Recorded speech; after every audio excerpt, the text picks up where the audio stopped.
ओम शिव शिवाय नमः। प्रिय भक्तों, आज की इस वीडियो में आप सभी का हार्दिक अभिनंदन है। भगवान भोलेनाथ और माता पार्वती की कृपा आप पर और आपके समस्त परिवार पर यूं ही बनी रहे। ऋषि बोले, व्यास शिष्य महाभागवत सूत जी, आपको नमस्कार है। आज आपने भागवत शिव की बड़ी अद्भुत एवं परम पावन कथा सुनाई है।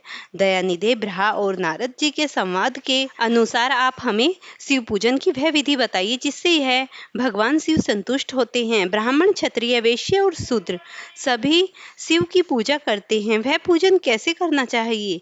आपने व्यास जी के मुख से इस विषय को जिस प्रकार सुना है वह बताइए। ऋषियों का यह कल्याणप्रद एवं त्रुटि सम्मत वचन सुनकर सूत जी ने उन मुनियों के प्रसंग के अनुसार सब बातें प्रसन्नता पूर्वक बताई। सूत जी बोले, हे मुनीश्वर, आपने बहुत अच्छी बात पूछी है, परंतु वह रहस्य की बात है। मैंने इस विषय को जैसे सुना है और जैसे मेरी बुद्धि है उसके अनुसार आज कुछ कह रहा हूँ। जैसे आप लोग पूछ रहे हैं उसी तरह पूर्व काल में व्यास जी ने सनत कुमार से पूछा था। फिर उस उपमन्यु जी ने भी सुना था। व्यास जी ने शिव पूजन आदि से जो भी विषय सुना था उसे सुनकर उन्होंने लोकहित की कामना से मुझे बता दिया था। इसी विषय को भगवान श्री कृष्ण ने महात्म उपमन्यु से सुना था।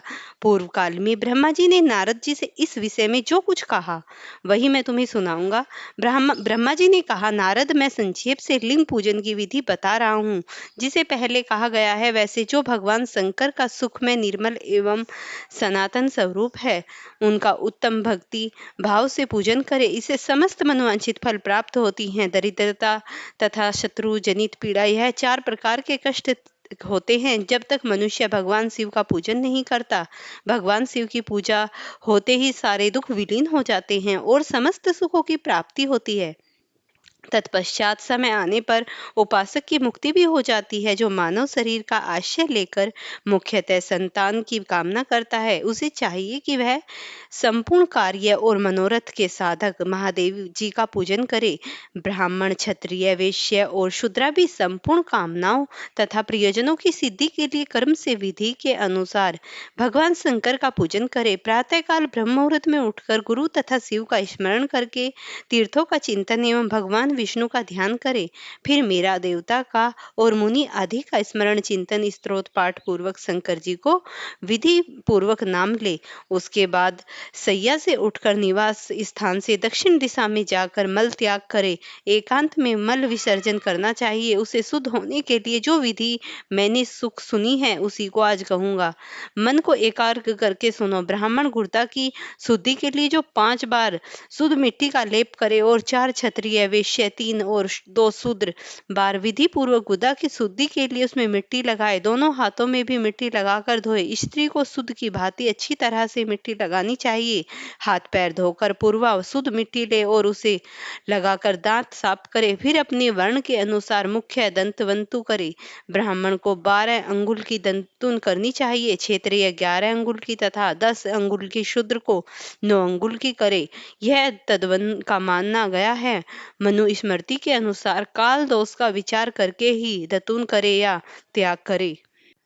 षष्ठी प्रतिपदा, अमावस्या, नौमी, व्रत का दिन, सूर्यास्त का समय, रविवार का श्राद्ध दिवस पर दंत धोवन के लिए वर्जित है। इनमें तंतुवन नहीं होना चाहिए। इसके पश्चात तीर्थों के जल से आदि में जाकर विधि पूर्वक स्नान करना चाहिए। विशेष देश काल आने पर मंत्रोच्चार पूर्वक स्नान करना उचित है। स्नान के पश्चात पहले आचमन करके वह वस्त्र धारण करे। फिर सुंदर एकांत स्थान में बैठकर संध्या विधि का अनुष्ठान करे। यथा योग्य संध्या विधि का पालन करके पूजन का आरंभ करे। मन को सुस्थित करके पूजा गृह में प्रवेश करे। वहां पूजन सामग्री लेकर सुंदर आसन पर बैठे। पहले न्यास आदि क्रम से हर महादेव जी की पूजा करे। शिव की पूजा से पहले गणेश जी के द्वारपालों की और दिग्पालों की भली भांति पूजा करके पीछे देवता के लिए पीठ स्थापना की कल्पना करे अथवा अष्टदल कमल बनाकर दिव्य पूजा के समीप बैठे और उस कमल पर ही भगवान शिव को समासीन करे। तत्पश्चात 3 आचमन करके पुनः दोनों हाथ धोकर 3 प्राणायाम करके मध्य प्रणव अथवा कुंभक करते समय त्रिनेत्रधारी भगवान शिव का इस प्रकार ध्यान करे। उनके 5 मुख हैं, 10 भुजाएं हैं, शुद्ध स्फुटित की समान क्रांति है, सब प्रकार के आभूषण उनके श्री अंगों को विभूषित करते हैं तथा वे वियोग चर्म की चादर ओढ़े हैं। इसी तरह ध्यान करके यह भावना करे कि मुझे भी इनके समान ही रूप प्राप्त हो जाए। ऐसी कामना करके मनुष्य सदा ही अपने पाप को भस्म कर डाले। इस प्रकार भावना द्वारा शिव के ही शरीर धारण करके उन परमेश्वर की पूजा करे।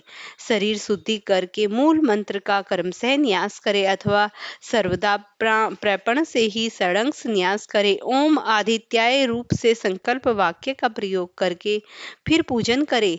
पाद आद्य का आचमन ले पात्रों को तैयार करके रखे। बुद्धिमान पुरुष विधि पूर्वक भिन्न भिन्न प्रकार के 9 कलश स्थापित करे, उन्हें कुशाओं से ढक कर रखे और कुशाओं पर ही जल लेकर सब तरफ पर छिड़क दे। तत्पश्चात उन सभी पात्रों में शीतल जल डाले। खस और चंदन को वाद पात्र में रखे। चमेली के फूल, शीतल चीनी, कपूर, बड़ की जड़ और तमाल, इन सबको यथोचित रूप से कूट पीस कर चूर्ण बना ले और आचमनीय के पात्र में डाले। इलायची और चंदन को सभी पात्रों में डाले। देवादिदेव महादेव जी के पार्श्व भाग में नंदीश्वर का पूजन करे। गंध धूप और भांति भांति के दीपों द्वारा शिव की पूजा करे। फिर लिंग शुद्धि करके मनुष्य प्रसन्नता पूर्वक मंत्र समूह आदि में प्रपण तथा अंत में नमः पद जोड़कर उनके द्वारा इष्ट देव के लिए यथोचित आसन की कल्पना करे। फिर प्रपण से पदासन की कल्पना करके यह भावना करे, इस कमल का पूर्व दल साक्षात आमानिका नामक ऐश्वर्य रूप तथा अविनाशशाली है। दक्षिण दल लांघिमा है और पश्चिमी दल महिमा है। उत्तर दल प्राप्ति है। अग्नि कोण का दल पराक्रम्य है। नेतृत्व कोण का दल ईश्वर है।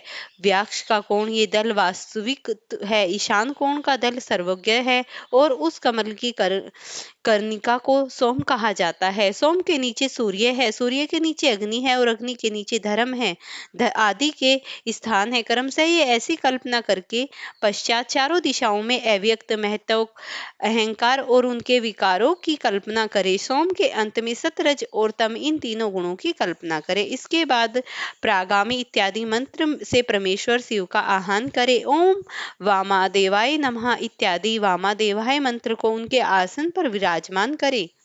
तत्पश्चात गंध और चंदन मिश्रित जल से विधि पूर्वक रुद्रदेव को स्नान कराए। पंचगर्तीय निर्माण की विधि से 5 द्रव्यों को एक पत्र में लेकर प्रपरों से अभिमंत्रित करके उन मिश्रित पदार्थों द्वारा भगवान को नहलाए। तत्पश्चात पृथक पृथक दूध, दही, मधु, घी, गन्ने के रस से नहलाकर समस्त अभिष्टों के दाता और हितकारी पूजनीय महादेव जी का प्रणव के उच्चारण पूर्वक पवित्र द्रव्यों द्वारा अभिषेक करे। पवित्र जल पात्रों में उच्चारण पूर्वक जल डालने से पहले साधक श्वेत वस्त्र से उस जल को यथोचित रीति से छान ले। उस जल को तब तक दूर न करे जब तक इष्ट देव को चंदन न चढ़ा दे। तब सुंदर द्वारा प्रतिमा प्रसन्नता पूर्वक शंकर जी की पूजा करे। उसके ऊपर कुश, आपा मार्ग, कपूर, चमेली, चंपा, कनेर, कमल आदि चढ़ाएं और पूजा करें।